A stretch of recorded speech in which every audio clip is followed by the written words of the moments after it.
अस्सलाम वालेकुम guys, I am Amna Batool. Cleavage और क्लीवेज की टाइप्स के बारे में हम डिस्कस कर रहे थे। क्लीवेज की टाइप्स को हमने पढ़ा, वहीं से हम कंटिन्यू करेंगे।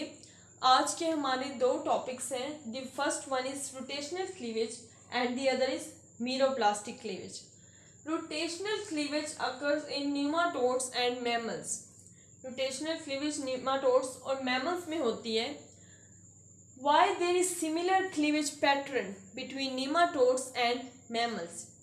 Nematodes and mammals have same cleavage pattern due to same number of genes in them. अब अगर हम cleavage pattern की तरफ आए, cells के अंदर cleavage pattern की तरफ आए, दो blastomeres हैं, दो cells हैं.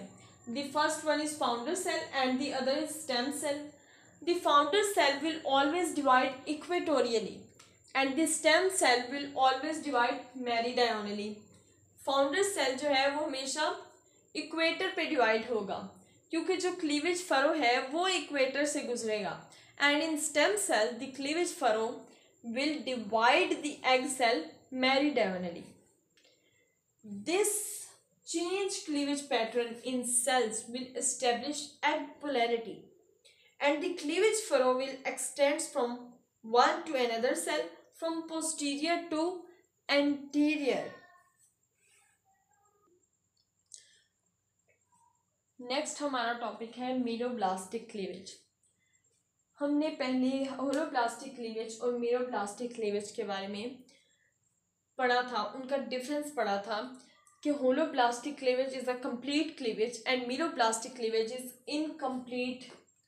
Meroblastic cleavage is incomplete cleavage due to hindrance of yolk. ठीक है, अब ये योक की हिंड्रेंस की वजह से इनकम्प्लीट क्लीवेज कहलाती है. तो योक की हिंड्रेंस उससे उन एग सेल में हो सकती है जिनमें योक अमाउंट जो है वो ज़्यादा मिकदार में हो, या वो टीलोलिसिथल एग्स होंगे या कि वो सेंट्रोलिसिथल एग्स होंगे. In telolicital eggs, the major amount of yolk is present and the cytoplasm is present in minor amount.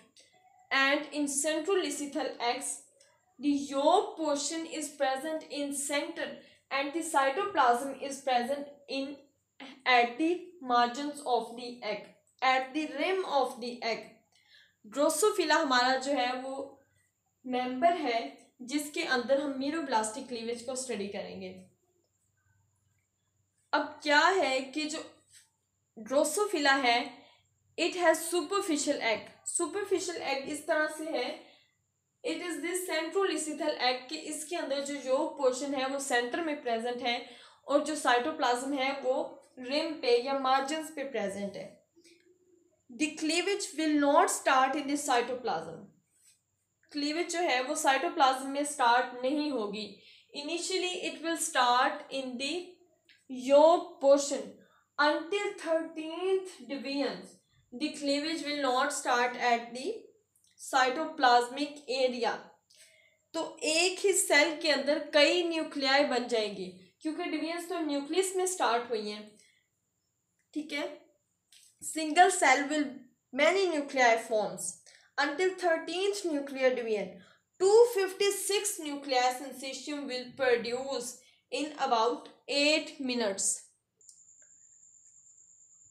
अब जो ड्रोसोफिला का स्पर्म है या मेल ड्रोसोफिला का स्पर्म है वो ऑलरेडी एक्टिवेटेड है. उसने जो है एग को एक्टिवेट करना है, ड्रोसोफिला के फीमेल ड्रोसोफिला के एग को एक्टिवेट करना है.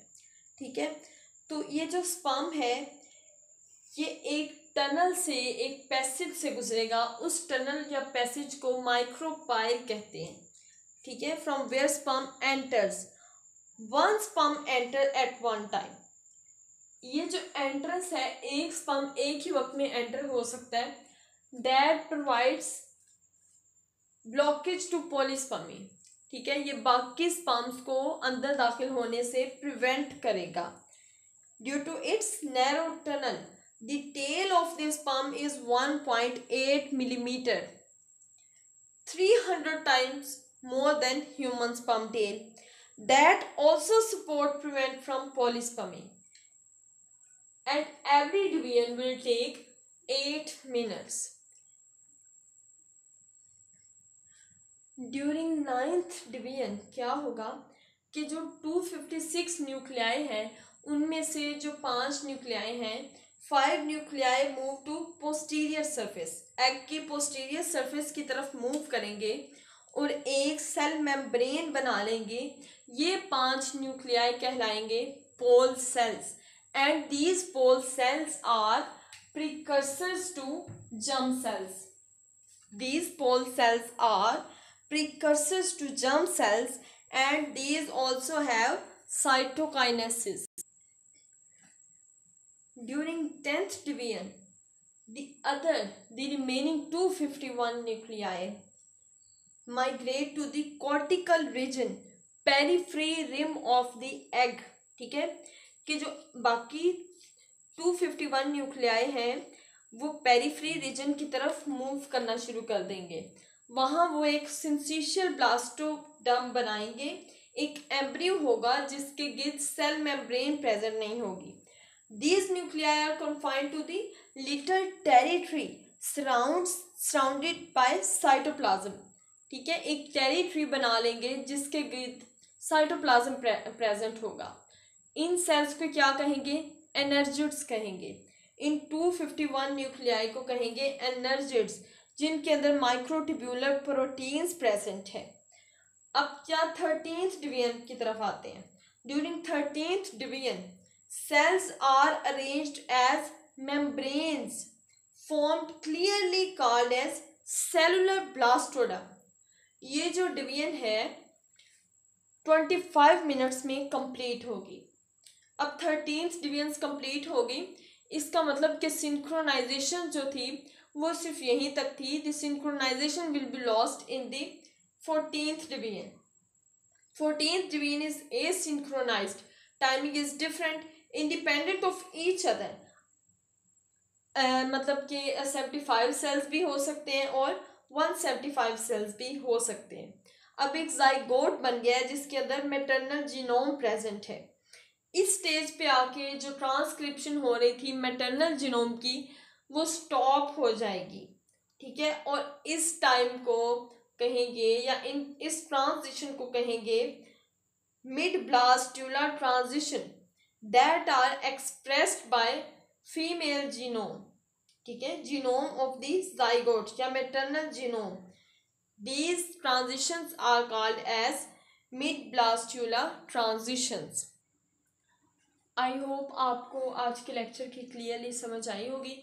If you have any question then please comment section में अपना कमेंट दें, सजेशन दें कि आपको मुझे किस टॉपिक में मज़ीद वीडियोस बनानी चाहिए ताकि आपको आसानी हो सके, या आपको अगर कोई क्वेश्चन करना है आप कर सकते हैं।